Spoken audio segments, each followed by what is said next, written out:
Kada je riječ o megapopularnom pjevaču Željku Joksimoviću, on je, kada je gostovao u emisiji Ceca Show na Blic televiziji, otvorio svoju dušu pa je tako progovorio o mnogim situacijama. Željko Joksimović progovorio je i ovo.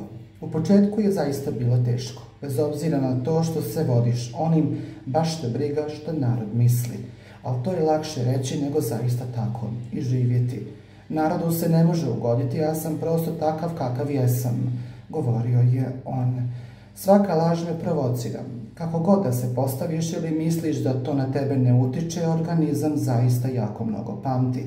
Najveća i najgnusnija laž bila je da sam ukrao pjesmu Lane moje.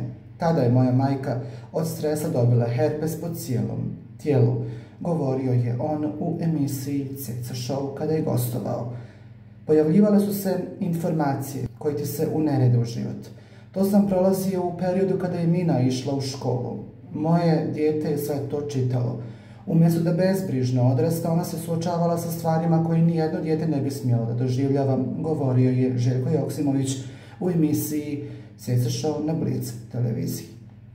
Također progovorio je o mnogim stvarima kroz koje je prošao, da je doživljavao raznorazne stvari, ali da ga je najviše pogodilo to kada je i bio optužen da je i Lane moje bila navodno ukradena pjesma, a tada, kako on kaže, od stresa i svega toga, njegova majka dobila je herpes po cijelom tijelu i žena se razboljela od svega toga što se tad pisalo, spekulisalo po medijima i po naravno komentari po društvenim mrežama.